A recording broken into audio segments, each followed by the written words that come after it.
झूठा वादा और धोखा करा रहा है, क्योंकि हुकूमत ने अभी तक एक कदम उस तरफ नहीं उठाया। थोड़ी सी सेंसिबिलिटी मीडिया को भी अपने अंदर ले आनी चाहिए, मीडिया को भी शुतर बेमहार नहीं होना चाहिए, इतनी तमीज आपको होनी चाहिए। मैं अगर पीटीआई का एक स्पोक्स पर्सन होने के हिसाब से यहाँ पे आया हूँ तो आपको भी शर्म के मारे ऐसा सवाल नहीं पूछना चाहिए कि जो कंट्रडिक्शन पैदा करे।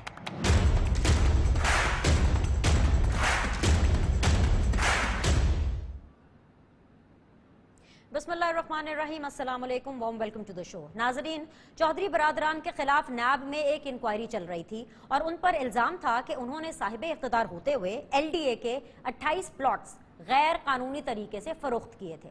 नैब ने जब छानबीन की तो उसे पता चला कि एलडीए के ये 28 प्लॉट्स चौधरी बरादरान के ही एक मुलाजिम ने खरीदे थे और कागजात पर चौधरी बरादरान के ही घर का पता इस्तेमाल किया गया था। इस इंटरेस्टिंग इंकशाफ के बावजूद नैब ने इंक्वायरी ये कहकर बंद कर दी कि चौधरी बरादरान के खिलाफ उन्हें कोई दस्तावेजी या जबानी सबूत नहीं मिला। इस खबर के बाद ऑपोजिशन की जानिब से शदीद तनकीद हुई और सोशल मीडिया पर भी इस खबर का काफी चर्चा रहा। ऑपोजिशन की तनकीद से शायद दिल बर्दाश्त होकर आज नैब को वजाहत देना पड़ी कि चेयरमैन नैब की जानिब से चौधरी बरादरान के खिलाफ इंक्वायरी बंद करने का तासुर दुरुस्त नहीं है। इंक्वायरी बंद जरूर हुई है, मगर सिर्फ चेयरमैन नैब के हुक्म से नहीं बल्कि एग्जीक्यूटिव बोर्ड के इजलास ने मंजूरी दी है। अब यहाँ सवाल ये उठता है कि इंक्वायरी तो बंद हुई है, तो बतौर सरबराह इसकी जिम्मेदारी चेयरमैन नैब क्यों नहीं ले रहे? नैब अपने चेयरमैन के लिए वजाहतें देने पर मजबूर क्यों हो रहा है? नैब की जानिब से आज की इस वजाहत की आखिर वजह क्या है? क्या नैब इसलिए वजाहतों पर उतर आया है कि चौधरी बरादरान के खिलाफ इंक्वायरी ऐसे वक्त में बंद हो रही है जब वो इख्तिदार में आ चुके हैं? क्या नैब इसलिए वजाहतें दे रहा है कि चौधरी परवेज इलाही ना सिर्फ स्पीकर पंजाब असेंबली हैं बल्कि विफाक और पंजाब में हुकूमत का एक अहम हिस्सा भी हैं? क्या नैब को वजाहत इसलिए देना पड़ रही है कि नैब ने जहां ऑपोजिशन में शामिल अफराद को मुख्तलिफ इल्जामात में गिरफ्तार कर रखा है, वहीं हुकूमत में शामिल चौधरी बरादरान के खिलाफ इंक्वायरी तक बंद कर दी गई है? क्योंकि नैब के बारे में हमारे हुक्मरान हमेशा यही कहते आए हैं कि इसे सिर्फ ऑपोजिशन के खिलाफ इस्तेमाल किया जाता है और हुकूमत में बैठे अफराद तब तक महफूज रहते हैं जब तक वो ऑपोजिशन में ना आ जाए। अनफॉर्चुनेटली जानिबदारी का यह तासुर नाजरीन सिर्फ नैब ही में नहीं है, बल्कि आज सुप्रीम कोर्ट में चीफ जस्टिस ऑफ पाकिस्तान भी आजम स्वाति के खिलाफ कुछ भी ना करने पर आईजी पुलिस पर खफा हो रहे थे। चीफ जस्टिस ऑफ पाकिस्तान को आज यही लग रहा था कि चूंकि आजम स्वाति हुकूमत में है इसलिए उनके खिलाफ कोई कार्रवाई नहीं हो रही, बल्कि वो तो यहां तक कह गए कि आजम स्वाति तो उनकी रिटायरमेंट के दिन गिन रहे हैं। अस्सलाम वालेकुम, सीधी बात बीनर सलीम के साथ में आपको खुशामदीद कहते हैं। आज की सीधी बात आपके सामने रखी, सीधा सीधा मेहमानों से आपका तारुफ कराती हूँ। मुझे ज्वाइन किया है सदीकुल फारूक साहब ने इस्लामाबाद स्टूडियोज में, पीएमएलएन की रिप्रेजेंटेशन करेंगे। अस्सलाम वालेकुम sir, warm welcome. Nadeem Qureshi साहब हुकूमती बेंचेस से, पाकिस्तान तहरीक इंसाफ से उनका ताल्लुक है, एमपीए हैं, सिटिंग एमपीए हैं, हमें मुल्तान स्टूडियो से ज्वाइन कर रहे हैं। अस्सलाम वालेकुम, warm welcome to the show. Last but not the least वजीर ट्रांसपोर्ट सिंध हमें ज्वाइन कर रहे हैं, अवैस शाह साहब, एंड ऑब्वियसली कराची से ज्वाइन कर रहे हैं। अस्सलाम वालेकुम, warm welcome to the show. मैं एक छोटा सा ब्रेक लूंगी, वापस आते हैं तो प्रोग्राम का आगाज करते हैं।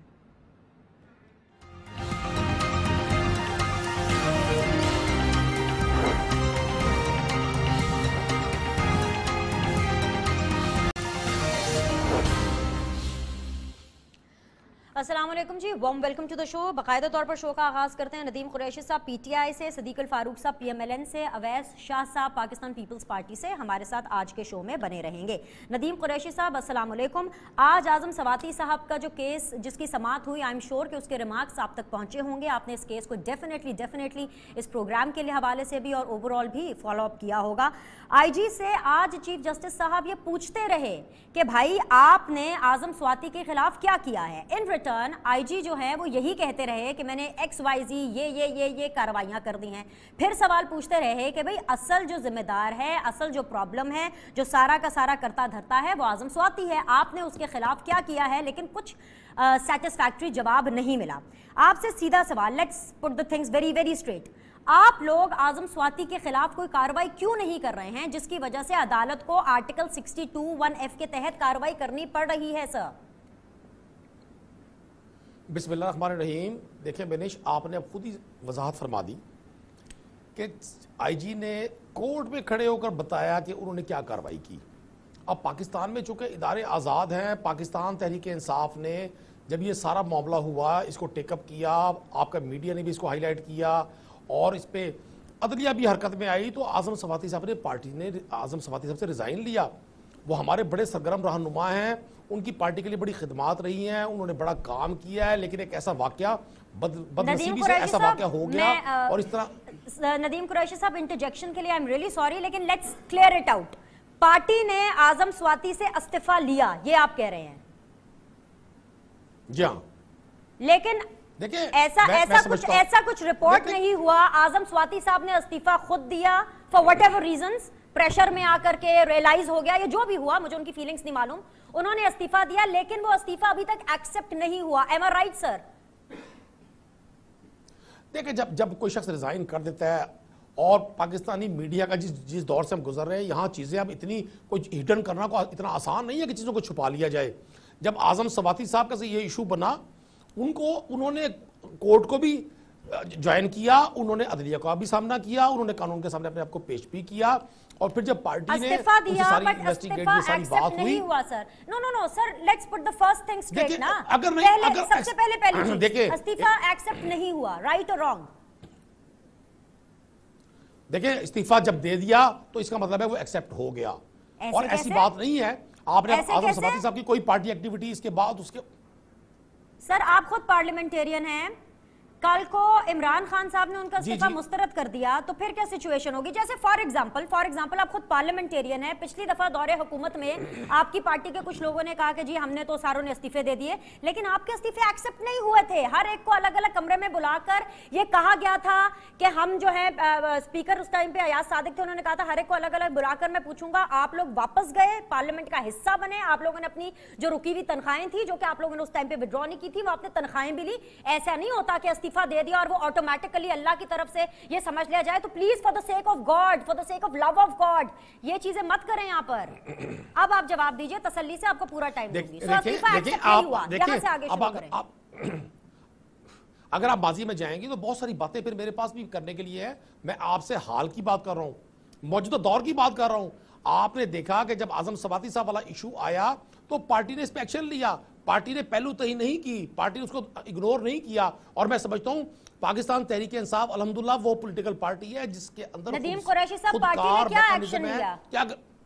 पार्टी ने क्या एक्शन लिया? देखिए, वो कानून को आप वो कानून को फेस कर रहे हैं, उनका केस चल रहा है सुप्रीम कोर्ट में, उसकी हियरिंग हो रही है, इससे बड़ी और क्या बात होगी।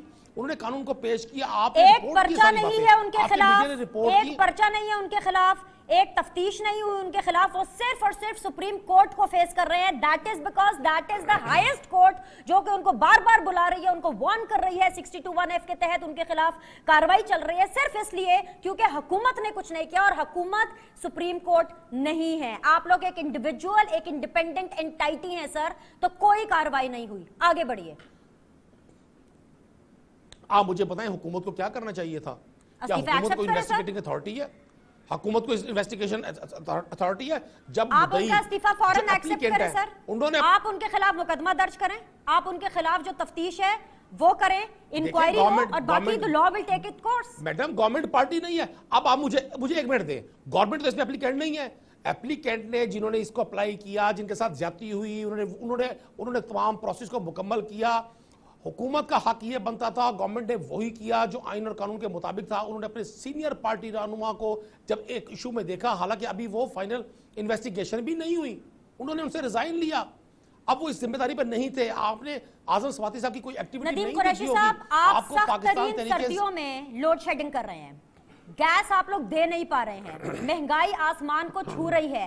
अब आप सुप्रीम कोर्ट की बात भी नहीं मानेंगे तो मतलब मुझे नहीं समझ आ रही कि हुकूमत, रियासत किसको कहते हैं, कैसे चलेंगी चीजें। मेरे पास और पार्टिसिपेंट्स भी हैं, I can not break my head with a black wall. मुझे आगे भी उनसे सवाल करना है, मैं वापस आती हूँ। जी सदीक अल फारूक साहब, आप थोड़ी रहनुमाई कर देंगे मेरी?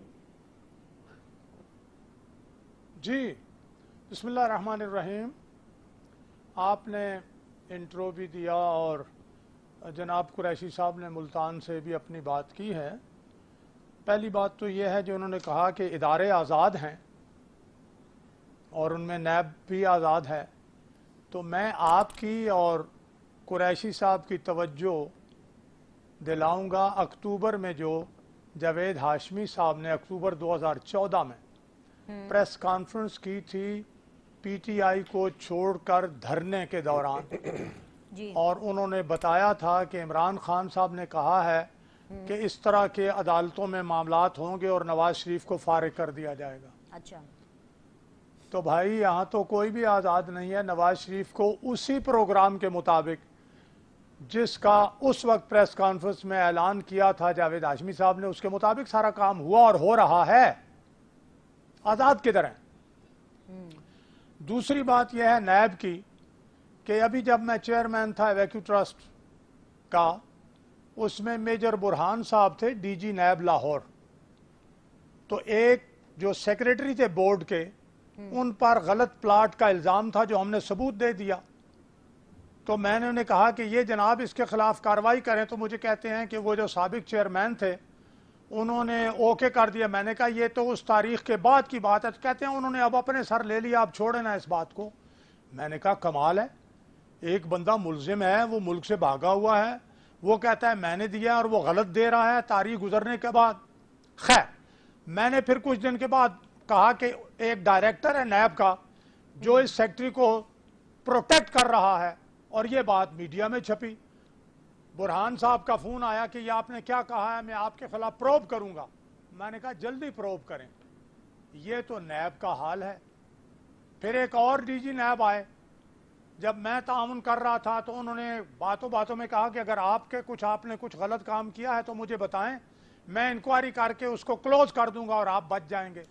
और मैंने कहा भाई मैंने अल्हम्दुलिल्लाह कायदे कानून से हट के कुछ नहीं किया, आपकी बड़ी मेहरबानी। ये जो काम खराब हुए हैं, जो अरबों रुपए की करप्शन है, इस पे अपने रेफरेंसेस तैयार करें और फाइल करें केसेस। खैर, फिर मैं खुद 1999 में जो है वो मुझे, जबकि मैं HBFC का चेयरमैन और मैनेजिंग डायरेक्टर था, मुझे नैब वालों ने परवेज़ मुशर्रफ के कहने पे उठाया। पहली शर्त क्या थी कि आप नवाज शरीफ के खिलाफ अप्रूवर बनो, वादा माफ गवा। मैंने कहा वो तो मैं नहीं बनता। कि अच्छा हमारे साथ शामिल हो जाओ, हम तुम्हें ये ओहदे देंगे। मैंने कहा वो भी नहीं बनता। कहने के अच्छा फिर लिख के दे दो कि आप हमारे खिलाफ कोई काम नहीं करेंगे, आप चले जाओ। मैंने कहा लिख के भी नहीं देता। फिर क्या हुआ, 1999 फिर मुझ पर 1,05,000 का केस बना, फिर उसमें 5 साल की सजा, कैद बा मुशक्कत, ठीक है, 2 लाख रुपए जुर्माना, 21 साल की नाअहली। तो ये थे हुजूर सदीक उस फारूक वक्त की साहब, नैब, और ये सदीक नैब फारूक तो इतनी साहब, आजाद। आप अपना कथारसिस कर रहे थे। मैंने कहा चलें आप जरा थोड़ा वेंट आउट कर लें, हम सुन लेते हैं, बाकी सब लोग भी सुन लेते हैं। अब सिर्फ मुझे प्लीज बहुत मुख्तसरन, क्योंकि मुझे आगे पीपल्स पार्टी का मौकफ लेना है, आजम स्वाति साहब का फ्यूचर क्या है, मुझे सिर्फ ये बता दीजिए। आजम स्वाति साहब का फ्यूचर अगर तो कानून, कायदे और ज़ाब्ते के मुताबिक है तो फिर तो वो नाअहल हैं। मैं अदालत नहीं हूं। मैंने कहा अगर कायदे कानून जो चीजें सामने आ रही हैं, मैंने सर आपसे ऐसा पॉलिटिकल वर्कर ही पूछा। ठीक है, alright, I got your point कि वो नाअहल हैं। अवैध शाह साहब, warm welcome to the show, बहुत बहुत शुक्रिया, आपने पूरी कॉन्वर्सेशन सुनी। आजम स्वाति साहब, आज चीफ जस्टिस साहब ये कहने पर मजबूर हो गए कि आजम स्वाति साहब आप रिटायरमेंट के दिन गिन रहे हैं चीफ जस्टिस साहब की, मतलब इस नहज तक ये केस पहुंच गया है।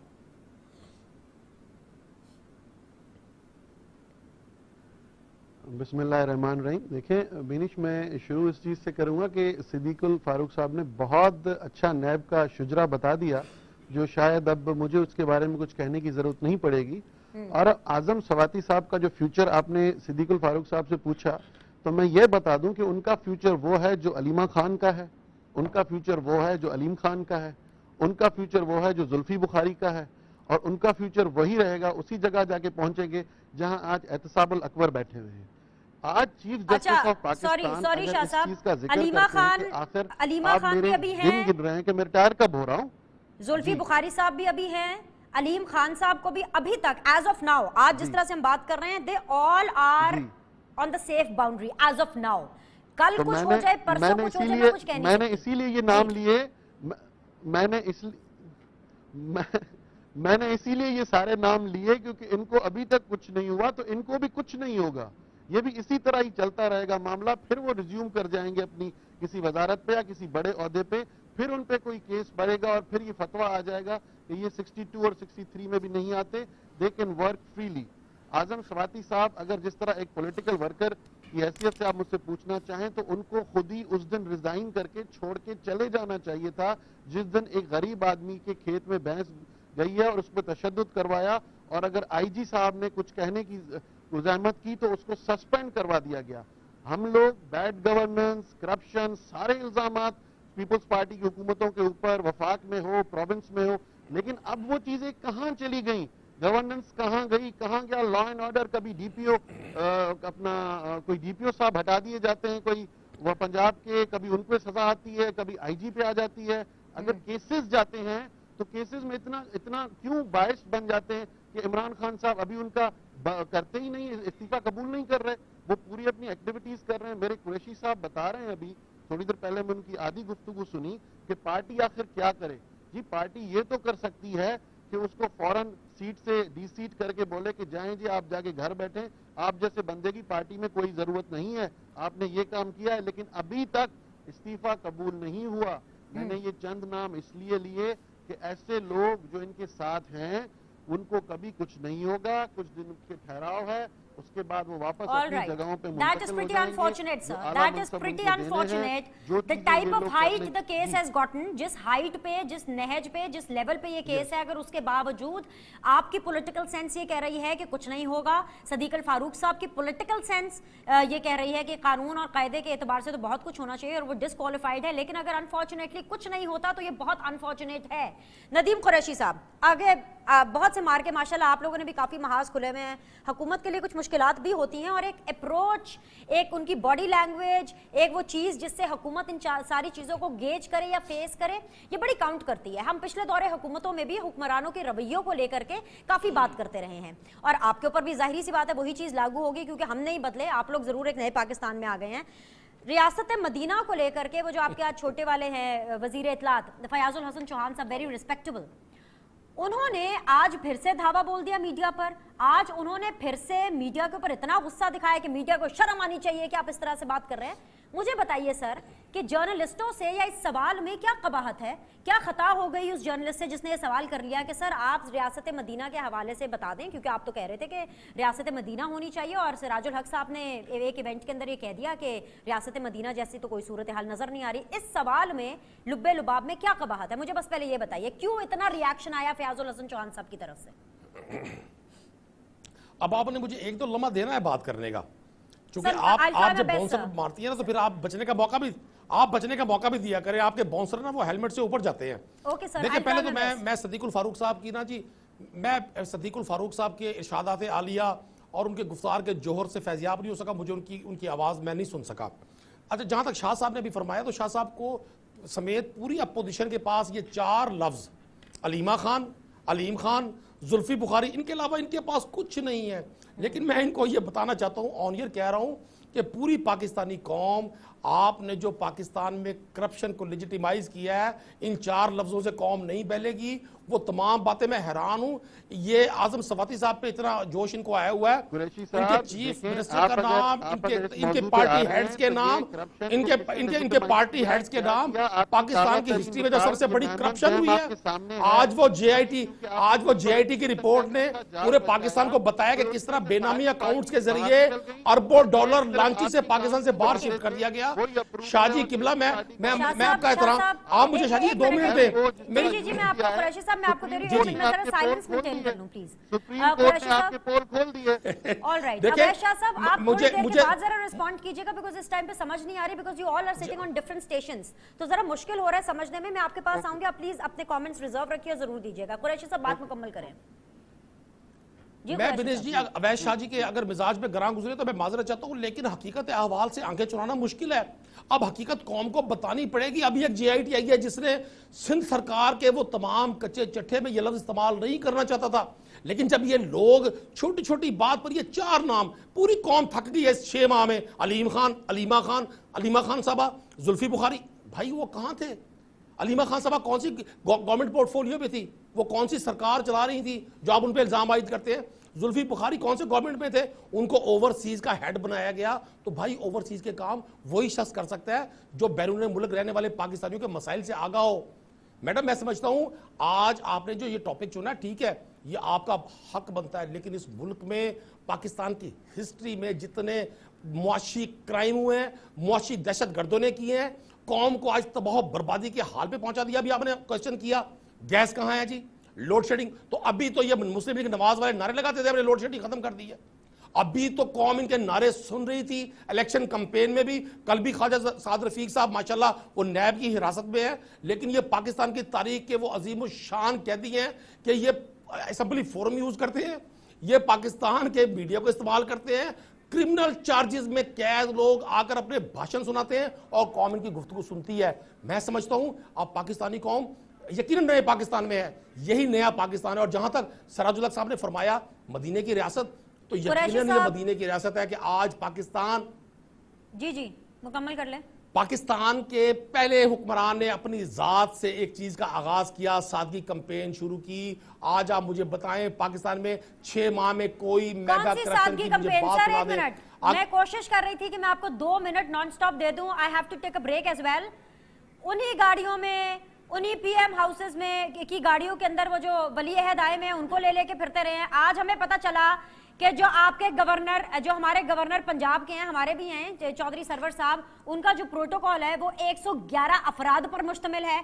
मतलब आप किस किस्म की ऑस्टेरिटी ड्राइव की बात कर रहे हैं? आपने ठान ली है कि आपने 2 मिनट मेरे से नॉन स्टॉप नहीं लेने, क्योंकि आप बातें ऐसी कर देते हैं सर। आपको मेरी बातें बाउंसर लगती हैं, लेकिन जो फुलझड़ियां आप छोड़ देते हैं उनका मैं क्या करूं? मैं किस तरह अलाउ कर दूं उनको ऐसे होने जाना? किस ऑस्टेरिटी कैंपेन की आप बात कर रहे हैं? उस ऑस्टेरिटी कैंपेन की जिसका आपने वादा किया था कि आप शुरू के 6 महीने के अंदर कोई बैनुल अक़वामी दौरा नहीं करेंगे। अगर आप बाहर जाएंगे भी तो आप चार्टर्ड स्पेशल तैयारों पर नहीं जाएंगे, नॉर्मल कमर्शियल फ्लाइट्स पर जाएंगे। मैं किस बारे में बात करूं आपसे? मुझे प्लीज एक ब्रेक लेने दें। ब्रेक के बाद वापस आते हैं। I take your comments and Sadiq Al Farooq साहब मैं आपके भी कमेंट्स लूंगी एक छोटे से ब्रेक के बाद।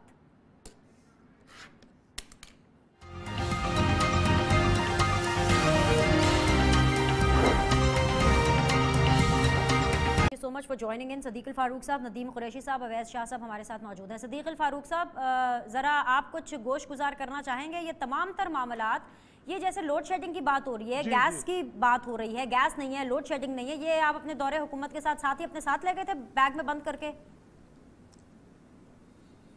तो देखिए, हमारी हुकूमत ख़त्म हुई तो केयर टेकर गवर्नमेंट के वज़ीर अली ज़फ़र साहब ने सेनेट में आके बताया कि 12,000 मेगावाट बिजली सिस्टम में इंजेक्ट हो चुकी है और वो चल रही है, सारे को मिल रही है। तो ये लोड शेडिंग अब इन्होंने फर्नेस ऑयल से चलने वाले तमाम प्लांट बंद कर दिए हैं और पता नहीं और क्या क्या किया है इन्होंने, क्योंकि इनको पता ही कुछ नहीं है क्या करना है। कुछ पता नहीं कि कोई इनके कान में क्या डालता है।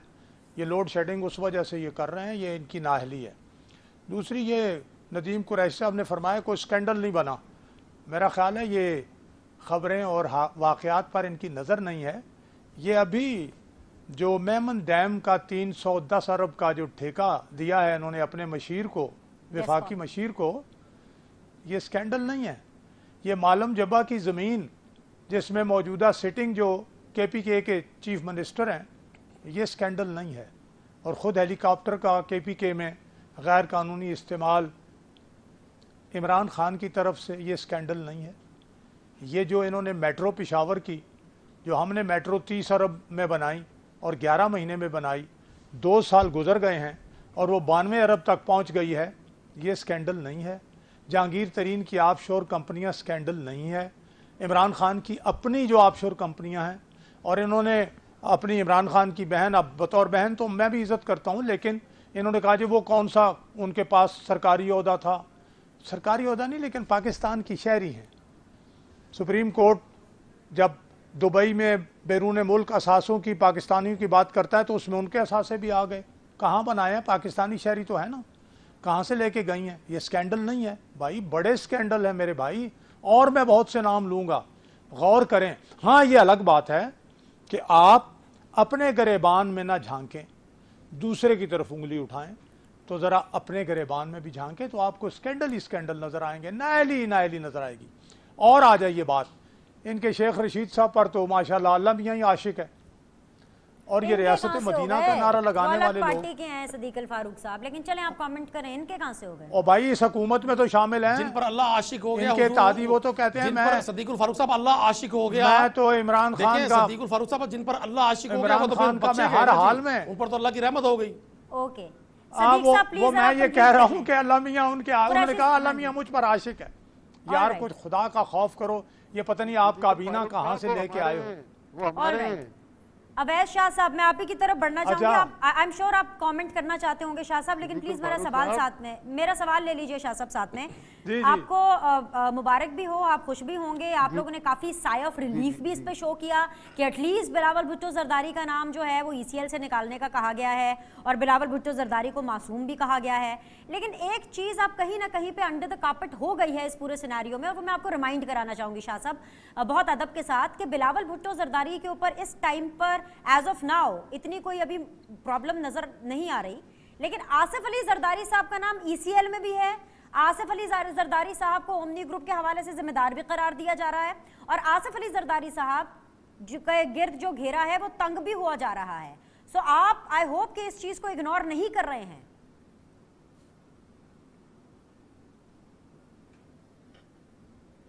देखिए, सबसे पहले तो मैं अपने मोहतरम सिद्दीकुल फारूक साहब की बात को इस तरह लूं कि ये शेख रशीद साहब की उन्होंने बात की, वो कह रहे हैं कि उनके, वो कह रहे हैं उनके, उन्होंने कुछ दिन पहले ये भी कहा था कि मेरे बिलावल को अगर किसी ने कुछ कहा, क्योंकि वो मेरे चेयरमैन को भी वो अपना मानते हैं। अच्छा। अब उनका मुस्तकबिल आप समझ सकते हैं कि वो किस तरफ जाने की कोशिश कर रहे हैं या कहाँ जाने जगह बनाने की कोशिश कर रहे हैं।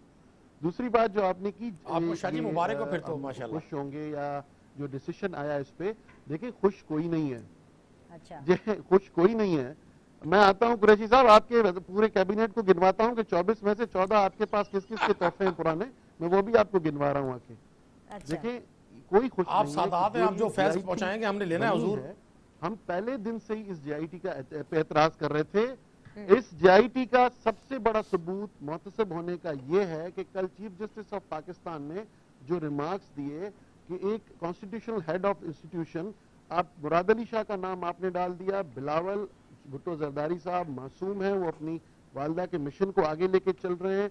जहां जहां जिस जिस जगह JIT में उनका नाम है वहां से निकाला जाए। हम तो पहले दिन से इस स्टैंड पे थे कि JIT टोटल मैन्यूवर्ड है, हैंड रिटन है, स्क्रिप्ट कॉन्सेप्ट है एहतसाबुल अकबर साहब का, डायरेक्शन किन की है, प्रोडक्शन किन की है, ये पूरा पाकिस्तान जान चुका है कल के रिमार्क्स के बाद। ये हम सारे पीपल्स पार्टी का हर जियाला जो कौन कराची था की उसके तकमीर पीछे? तक रहता है, उसको ये अफसोस है, क्या ये जाना दुख है पाकिस्तान ने कि सर? उसको- शाह साहब कौन था उसके पीछे? देखें उसकी डायरेक्शंस और उसकी प्रोडक्शंस, पाकिस्तान ने, पाकिस्तान का पूरा गयूर अवाम, समझदार मेरे दोस्त मेरे भाई ये जानते हैं कि जो इनको यहाँ से लाके अचानक जिन लोगों ने बगैर सिखे सिखाए प्राइम मिनिस्टर हाउस में बिठा दिया है, जिनको कुछ करना नहीं आता, सिद्दीकुल फारूक साहब ने ये कह दिया कि स्कैंडल्स। मैं तो ये कहता हूँ कि ये 100 दिन की जो कार्रवाई है, ये जो दावा करते थे 100 दिन में इन्होंने किया क्या है ये तो बता दें कि 8 सेशंस हुए हैं नेशनल असेंबली के। खान साहब में इतनी हिम्मत थी कि किसी एक सेशन में जाके बैठ के फेस करते कि अपोजिशन शाह साहब आप लोगों की दौड़े लग गई हैं। 172 अफराद के नाम उन्होंने ECL पे डाल दिए। सिंध गवर्नमेंट को तोड़ने की बातें हो रही थी, CM को चेंज करने की बातें हो रही थी। अभी भी आप पूछ रहे हैं कि उन्होंने 100 दिन में क्या पूरा सिंध में हलचल मच गई सर? नहीं लगी। हमारे पॉइंट ऑफ व्यू को तो देखें जी, हमारे पॉइंट ऑफ व्यू को तो चीफ जस्टिस साहब ने एंडोर्स कर दिया कि हम पहले दिन से कह रहे हैं कि ये JIT झूठी लिखवाई गई है, ना हमें JIT बनवाने वाले पे कोई इत्मीनान था, उस पर भी हमें एतराज था। लेकिन सर नैब से आगे इंक्वायरी करने का भी कहा है, ये भी कहा है कि अगर रेफरेंस बनता है तो फौरन रेफरेंस दायर करें ना सर। पूरी बात कोट करें आगे, ये भी कहा है नैब रिपोर्ट को ही नहीं मानते हम। देखिए मैं पूरी बात क्लियर कर रहा हूं, जब हम JIT की रिपोर्ट को ही नहीं मानते, हम ये कह रहे हैं कि यही मैन्यूवर्ड है, हैंड रिटन है, जिसका कल चीफ जस्टिस साहब ने ये रिमार्क्स जो दिए हैं उससे वाजे क्लियर हो गई है कि वाकई जो JIT के जो इख्तियारात से उससे वो तजावुज कर गए हैं। उन्होंने अब जो नैब को दिया, नैब क्या करेगी जाके? नैब का थोड़ी देर पहले शुजरा आपने सुन लिया सिद्दीकुल फारूक साहब से। नैब के आपने प्रोग्राम शुरू किया, चौधरी साहबान, आपने कहा ना कि चौधरी साहबान के जो 28 प्लॉट थे, मैं उस पर आपको खुल के बात करता हूँ, उन्हें कुछ नहीं होगा। ये अपना जो हमारे अलीम खान और ये 4-5 जो नाम है, और ये जो हमारे सवाती साहब है इनकी तरह, क्योंकि इमरान खान साहब को 2 हुकूमतों में धचका लगेगा। वो इस वक्त पॉलिटिकल गेम खेल रहे हैं कि अगर चौधरी साहबान चले गए तो पंजाब हुकूमत का क्या होगा, और फेडरल हुकूमत तो वैसे ही 6-8 सीटों पे खड़ी है, उसका क्या होगा। वहां पे केसेस बंद हो जाते हैं, वहां पे चीजें बंद कर दी जाती हैं, लेकिन यहाँ पे केसेस चले गए नैब के पास। अब नैब क्या करने जाएगा? जो नैब का माजी रहा है, अब नैब अपने आप को डिफेंड कर रहा है। अब डिफेंड कर रहे हैं नैब के चेयरमैन बयान देने पे मजबूर हो गए All right. We are innocent. अब ऐसा आखिर कौन सा लम्हा फिक्रिया आ गया कि नैब को अपने बारे में क्लैरिफिकेशंस देनी पड़ रही हैं? चलिए, I get back to you Shah साहब for the final comments. Qureshi साहब, बहुत ज़्यादा सवाल आते हैं जी। शाह साहब, मैं वापस आ रही हूँ आपके पास। कुरैशी साहब, ढेर सारे सवाल आते हैं। आप लोग अपनी मर्जी के सवालात सहाफ़ियों को देना चाहते हैं या अपनी मर्जी के सवालात सुनना चाहते हैं, और फिर अपनी मर्जी के अगर सवालात हो तो ना उस पर बदतमीज़ी होती है, ना उस पर रिएक्शन आता है, उस पर जवाब भी आते हैं। खैर जी, उसके बाद आपके जो प्राइम मिनिस्टर हैं, हमारे प्राइम मिनिस्टर, उन्होंने भी पिछले दौरे हुकूमत की तरह शहबाज शरीफ साहब की तरह, जिनको आप शोबाज शरीफ कहते थे, अस्पतालों के दौरे करने शुरू कर दिए, छापे मारने शुरू कर दिए हैं। आज मौतली भी हुई, आज उन्होंने किसी को घर भी भेजा, बिल्कुल उसी स्टाइल से जिस तरह से वो शहबाज शरीफ साहब भेजा करते थे, और उस टाइम पर आप बड़े तनकीद किया करते थे। अब आप एटलीस्ट ये तो माने कि जी, जिस तरह से शहबाज शरीफ साहब हॉस्पिटल्स में जाके तमाम मामला देखा करते थे और नोटिस लिया करते थे और फटाफट इधर उधर रद्दोबदल किया करते थे, हटा दिया करते थे, वो ठीक करते थे, क्योंकि आज आपके प्राइम मिनिस्टर भी वही कर रहे हैं, आज खान साहब भी वही कर रहे हैं। आप मदीना की रियासत की बात करते हैं, लेकिन मदीना की रियासत के अंदर जो उस टाइम पर जो हुक्मरान होते थे वो भेस बदल कर जाते थे रियाया का आवाम हाल जानने के लिए। आप लोग अपने भेस में ही जा रहे हैं और आप लोग वीडियोस भी बनवा रहे हैं, उनको सर्कुलेट भी करा रहे हैं, और फिर उसके बाद खान साहब बहुत दबंग तरीके से ये कहते हैं कि कोई भी कर्जा या कोई भी जो इमदाद ली होती है ना किसी भी मुल्क से, वो मुफ्त में नहीं मिलती। तो आप फिर हमें यह भी बता दें नदीम कुरैशी साहब कि जो इमदाद, जो हेल्प, जो मदद आप दूसरे मुल्कों से ले रहे हैं, उसकी कितनी कठिन कीमत हमें चुकानी पड़ेगी, वो किन बुनियादों पर लिया है? इन तमाम सवालों को भी एड्रेस कर दीजिए। देखिए बिनिश, आपने शाह साहब ने और सदीकुल फारूक ने कम से कम को 150 सवाल कर दिए हैं अपनी 1.5 मिनट की गुफ्तगू में। मैं 150 सवालों के जवाब सारे दे सकता हूँ लॉजिकली, लेकिन मैं 2-3 बातों का जवाब दूंगा। एक तो सदीकुल फारूक साहब ने बड़ी तारीखी बात है कि जो मेट्रो है पेशावर की, ये अगर आज के दिन के आप टॉक शोज देखें तो इनके तमाम जितने स्पोक्समैन टीवी पर बैठे होंगे, कोई उसको 60 अरब बनाता है, कोई 70 अरब और कोई 92 अरब। ये कौम को कंफ्यूज करते हैं। मैं हैरान इस बात पर हूं। मैं सिर्फ मेट्रो का जवाब दूंगा और इनकी कंफ्यूजन बताऊंगा कैसे कंफ्यूजन क्रिएट करते हैं। ये पिछले हफ्ते 17 अरब में बनती थी, आज ये 92 अरब में बन रही है। लाहौर की सुन ले, मेरी सुन ले प्लीज, मुझे बात मुकम्मल करने दें। देखें सिर्फ एक मिनट। लाहौर की मेट्रो 18 किलोमीटर में मुहित है, पेशावर की 28 किलोमीटर में मुहित है। ये लोगों को कंफ्यूज करना हुजूर छोड़ दें। अच्छा, आप आ गए हैं शाह साहब। शाह साहब फरमाते हैं कि जेआईटी को मुस्तरद करते हैं। सर, अब वो जो मुश्ताक फिजियोथेरापिस्ट है आसिफ जरदारी साहब का, उसके 90 travel international travel Ayan Ali के साथ आप कैसे मुस्तरद करते हैं? आप उसके 121 ट्रैवल जो मुश्ताक ने किए आसिफ जरदारी साहब के साथ, इंटरनेशनल ट्रैवल्स को आप कैसे डिलीट कर सकते हैं? आप कहते हैं जी शहजाद अकबर साहब, एहतसाब अकबर साहब सब कुछ कर रहे हैं। ये जेआईटी भी सुप्रीम कोर्ट के हुक्म पर बनी, पाकिस्तान के आला इदारों के हेड्स ने इसको किया। कहीं तो मानना शुरू करें जब चीफ जस्टिस आपके हक में बात करते हैं, जिससे आपको बेनिफिट हो रहा है, आप कहते हैं बहुत अच्छा हो। जो चीज आपके खिलाफ जा रही होती है तो आप उस पर फौरन मौजूद हो जाते हैं। आप आज चले, मैं समझता हूं आज सुप्रीम कोर्ट के लिए बड़ा खुशगवार दिन है। आपने सुप्रीम कोर्ट के कुछ फैसलों को इंडोर्स किया। शाह साहब, ऐसा नहीं होता। लोग पूछना चाहते हैं कि मुश्ताक फिजियोथेरापिस्ट जो आसिफ जरदारी साहब के साथ 121 इंटरनेशनल ट्रैवल करते हैं, वही मुश्ताक अयान अली के साथ 91 ट्रैवल करते हैं। क्या ये जेआईटी ने खुद इंडोर्स किया? क्या पूरी सिंध की शुगर मिले जो ओमनी ग्रुप ने हथिया ली, ये जेआईटी ने कहा? या अरबों डॉलर की जो बेनामी अकाउंट से पेमेंट हो रही है, बिलावल हाउस के लिए लाखों डॉलर की पेमेंट हो रही है, और जो इंटरनेशनल ट्रैवलिंग के चेक्स दिए जा रहे हैं बेनामी अकाउंट से, क्या वो जो ठेकेदार भी 2000 अरब रुपए के जो तरक्याती फंड थे, सिंध का बजट था, उसका जो 30% लिया गया वो बेनामी अकाउंट्स में जो गया, वो ऐसा आप जेआईटी को मुस्तरद नहीं कर सकते। आप जेआईटी को मुस्तरद नहीं कर सकते। ये जेआईटी वो बातें कर रहे हैं, 10% लोगों को बताया है। जवाब ले ले अब अगर इसी तरह इनको बोलना है तो इनको बोलने दें, बोले। नहीं शाह साहब जवाब दीजिए।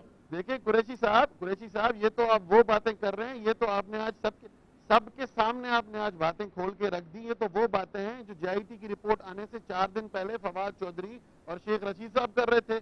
ये क्या है कि JIT की रिपोर्ट अभी तक आई नहीं है और आप लोगों को सब कुछ पता है कि उसमें अंदर क्या क्या है या क्या क्या है, क्या क्या आपने लिखा है। जरूर आप लोगों को तो पता होगा, क्योंकि जब लिखी आप लोगों ने खुद बैठ के है, खुद लिखवाई गई है, तो आप लोग तो जो चाहे कर सकते हैं। शाहजी, इंटरनेशनल ट्रैवल तो हम नहीं लिख सकते, इंटरनेशनल ट्रैवल तो कोई नहीं लिख सकता। वफाकी वजीर साहबान देखे अध्यक्ष हौसला रखे ना, आप हौसला तो रखे मेरे भाई कुरैशी साहब, क्यों इतना जज्बाती हो रहे हैं, इतना please please please please please. कल सारी चीज खुल के सामने आ गई। देखे कल आप लोग जो चीफ जस्टिस साहब ने रिमार्क्स दिए हैं और आज आदम सवाती साहब के लिए जो रिमार्क्स आए हैं, क्या आप इसके बाद भी ये कहेंगे कि ये JIT बिल्कुल ऑनेस्टी से बनाई गई, लिखी गई है आपकी, क्यों या तो इसको लिखवाया गया है जिस तरह आप लोगों ने चाहा, जो आप लोग करना चाहते हैं हमेशा, वो कौन सी चीज आपने की है जो आपने वादे की कंटेनर पे बैठ के, जो आपने बातें की, आज तक आपने उनमें से कोई एक चीज भी आवाम को दी? आप लोग आए जो स्लोगन लेके, क्या उस पर आप पूरा उतरे हैं? ऐसा क्या करने जा रहे हैं? असल बीनिश ऐसी कोई बात नहीं है, ये अवाम को उस तरफ धकेलना चाह रहे हैं, उस तरफ नजरें दिलवाना चाह रहे हैं, जो पीछे इसके इनका काम कुछ और है। जिस तरह आपने कहा कि इमरान खान साहब के मुंह से बात बेसाख्ता निकल गया कि कर्जे की बहुत बड़ी बड़ी कीमतें देनी पड़ती हैं, क्या क्या एग्रीमेंट्स कर रहे हैं, क्यों नहीं बताते आगे पार्लियामेंट में, क्यों नहीं बताते आगे पाकिस्तान के अवाम को कि क्या क्या एग्रीमेंट्स आपने? आप भी तो अवैध शाह साहब पार्लियामेंट में ये बातें नहीं ना पूछते। आपके लीडर पार्लियामेंट में जाते हैं तो कहते हैं जी हम तो हुकूमत चलाने में आपका साथ देंगे, आसिफ अली जरदारी। आप लोग जब पार्लियामेंट में नवाज शरीफ, ये शहबाज शरीफ वगैरह पार्लियामेंट में जाते हैं, ये अपने पूरे किस्से कहानियां बोल करके आ जाते हैं। आप तो पार्लियामेंट में से ये बातें नहीं पूछते। मैं थोड़ी देर पहले भी ये कह रहा था कि मेरे चेयरमैन ने कहा कि आप पाकिस्तान के मफाद में, पाकिस्तान की तरक्की के लिए, पाकिस्तान की बका के लिए एक कदम आगे उठाएं, हम आपके साथ। Okay guys, I am heading towards the closure of the show. ठीक है, ऑलराइट। आप हर जगह जाएं। मैं जरा एक बात कर दूं। जी मैं आपके पास आ रही हूं, सदीक फारूक साहब, मैं आपके पास आ रही हूं। शाह साहब, I am almost over, my time is almost over, my time is almost over. I just have final 2 minutes. मैं पीपल्स पार्टी की बात करना चाहती हूँ। सदीक फारूक साहब, आप अपना पॉइंट ऑफ व्यू दीजिए मुख्तसरन, लेकिन ये ऐड कर लीजिए कि नवाज शरीफ साहब की जो सजा मौतनी का मामला है असल फैसलों के खिलाफ जो अपीलों के साथ ही होगा, which means कि नवाज शरीफ साहब is not coming out of jail any time soon. 2-3 महीने लग सकते हैं, 1 महीना लग सकता है, थोड़ा वक्त लगेगा। ऐसे में प्लीज अपनी लाहे अमल बता दीजिए। अच्छा, लाहे अमल हमारा जो है, हम अदालतों में जो कानूनी जंग है वो लड़ेंगे, पार्लियामेंट में लड़ेंगे, और ज़रूरत पड़ी तो फिर शायद बजट तक हम सब्र करें, फिर उसके बाद सड़कों पर भी आने का हो सकता है। मैं सिर्फ ये अर्ज़ करूँगा कि मौजूदा हुक्मरानों के सिर्फ ज़ुबानें इनके अपने कंट्रोल में हैं, इनके दिमाग और इनके इख्तियारात किसी और के पास हैं। ये पैदावार हैं जाली फार्म 45 की, जो बग़ैर दस्तखत के हैं, और ये जाली हुकूमत है, और ये वज़ीर आज़म जो है इनको बिठाया गया ज़बरदस्ती, इनको इनकी औकात का पता है, इसलिए सब नायलों का टोला है, नालायकों का टोला है। आज लोड शेडिंग हो रही है, आज अवाम चीख रहे हैं महंगाई की वजह से, आज सरमाया मुल्क से भाग रहा है। सदीक फारूक साहब, आपने कहा कि बजट के बाद आप सड़कों पर आएंगे। बजट भी तो हर 3 महीने बाद आ रहे हैं। ये जो जनवरी में मिनी बजट आएगा उसके बाद आप सड़कों पर आएंगे, या जून में जो मसला बजट आएगा उसके बाद आएंगे? Very quickly, I have to wrap up. मेरा ये ख्याल है इज्तिमाई तौर पर अपोजिशन के दरमियान एक अंडरस्टैंडिंग पैदा हो रही है। हम जून के बजट तक देखेंगे ताकि ये खूब एक्सपोज हो जाएं। अभी तो ये सुबह शाम एक्सपोज हो ही रहे हैं, नालायकों का टोला, ताकि आवाम के सामने ये फिर ये दावा न कर सके। अवैध शाह साहब, it was wonderful having you on the show. Sadiq Farooq साहब, बहुत बहुत शुक्रिया। इस दुआ इस उम्मीद के साथ कि जो भी हो पाकिस्तान के लिए बेहतरीन हो। I will see you all tomorrow. Don't forget, same time same channel. कल आपसे मुलाकात करेंगे। Look after.